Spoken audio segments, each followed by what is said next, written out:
What's good?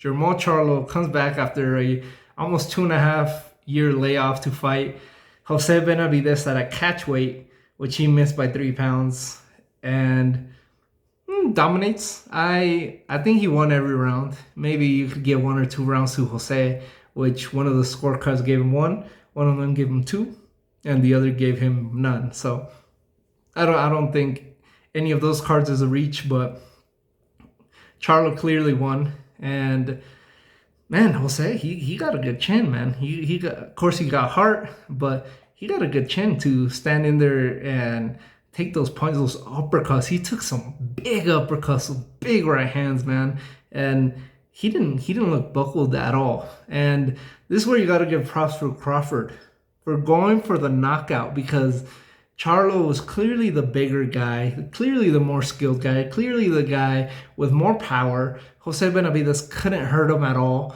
but he didn't go for the knockout. He never really went for the knockout. He landed some big punches, and even the last round, he knew he had it won, so kind of just laid on the ropes because he knew Jose didn't stand a chance at winning, and he couldn't hurt him.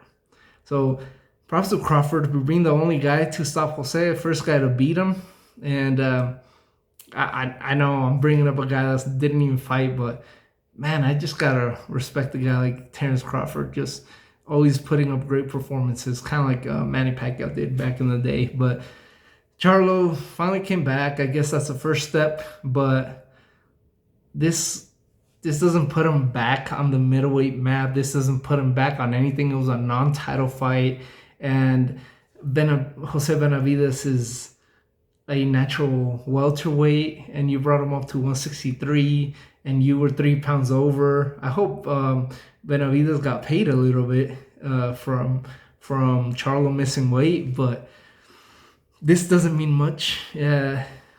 I hope he fights more often now, and I would like to see him against a Kazakh, Alim Kanuli.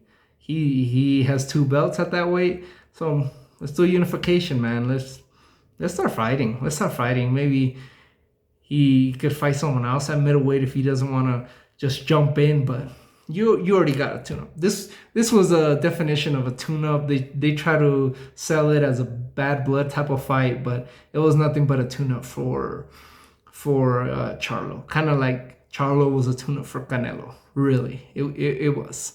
But fight the Kazakh, man, and the other Charlo. Fight Tim Tszyu. Let's get some fights, man. Let's start fighting. 2.5 years is way too long for a guy in his prime to not fight. I get it. I get that mental health stuff, but you just gotta focus on something. Focus on your career, and man, there's only a window. There's a small window in your prime to make the most amount of money, and that's by fighting the best guys in your division. Let's go. Come on, boxing. Stop disappointing your fans. But thanks everybody for watching. What did you guys think about this fight? And who should he fight next? Who should either guy fight next? I don't think Jose should stay in this weight at all. He's way too small, doesn't have power, but I don't know. Out of his last 5 fights, he's won once. So maybe he's on his way out. I mean, he could keep fighting. He's a good fighter, but not any level of his brother. But what do you guys think either guy should do? Thanks everybody for watching. Peace.